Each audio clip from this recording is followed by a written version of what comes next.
absolutist with free speech. And I know the fucking line. It's a private company. They can do what they want. Freedom of speech is about the government and this and that. It's like, yeah, but are you okay with that? Yeah. Are you okay with a faceless corporation deciding what you can watch and see and hear and who can speak based on nothing but this arbitrary ideology that comes out of a building? Like, I don't like that. I want anyone to have the ability to speak about anything they want, no matter how repugnant it is. Like meet it with a lively debate. Well, here's a perfect example. Forget Alex Jones. Let's talk about what we talked about earlier. Laura Loomer versus Louis Farrakhan. Yeah. Where's your consistency? You got to explain to me how that works. How does that work? How is it okay for the guy on Twitter to be calling Jewish people termites? Mm-hmm. I mean, that's something you exterminate. Yeah. This is Nazi Germany type talk. Yeah, exactly. Like, how is that okay? That's okay with you, but then, I mean, how about look? It works that way on the left as well. Like, how about that guy that just got kicked off of CNN because he was talking about the Jewish policies against Palestine, and that he's for Palestinian liberation, and they were like, "Fuck you, you're done."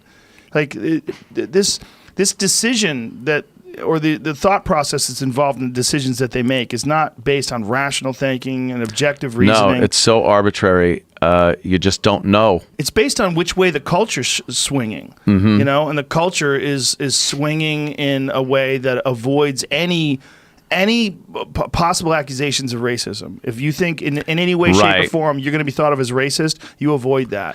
Because there's some people that say horrific shit about white people. Oh, yeah. And they don't get banned. Literally calling for their death. and they don't get banned. You know that girl that got hired by New York Times, and it was a massive uproar because she had so many anti-white things on her Twitter. Oh, yeah. The Asian girl. Yeah. Yeah. I mean, just all that ridiculous left-wing woke nonsense, you know, that you're allowed to be completely racist against white people, massive generalizations against white men in particular.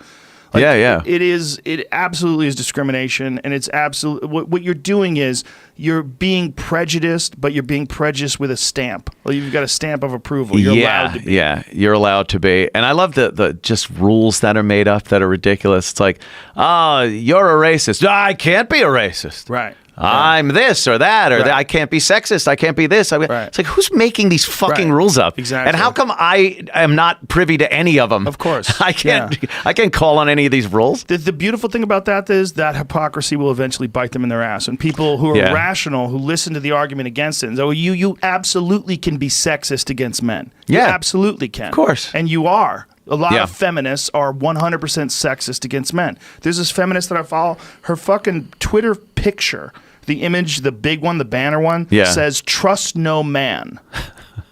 Great. Okay, well, good fucking luck. Good luck cutting out half the population. Don't trust them. How about trust all women? You going to do that? Well, great. Congratulations, because you got about 15 to 20% cunts. And you're going to have to trust all of them.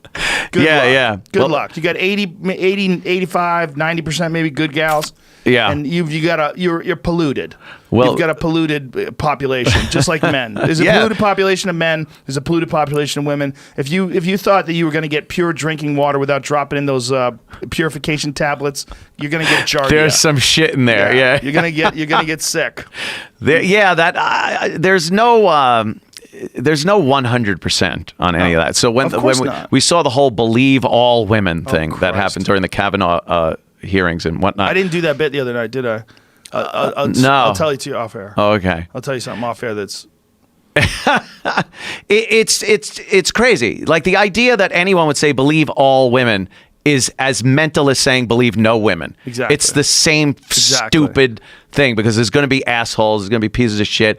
I was saying on the show the other day, like, no one really wants equality. Equality isn't good. The fight for equality is where it's at. Right. And you never want to attain it, because then you're not special anymore. If you're fighting for equality, you're always a victim. There's always an oppressor, and you're fighting that. Once you're equal, you can be called a shithead. You can be called stupid. Right. Everything else. You're just another face in the crowd with another stupid voice that probably shouldn't be heard. So no one ever really wants equality, no matter how much they're clamoring for. Even if it does get achieved, you're going to find some reason why it's not valid. Right, why it's not valid, and you can still say that you're being victimized by something. There's currency in it. Yeah, there is. There's definitely equity in being a victim and not being equal yet. Yeah. But you're fighting. You can say things that other people can't say. Right. We see it all the time. You can generalize. You can be completely prejudiced. You can do a lot of things you could never do if you were another race.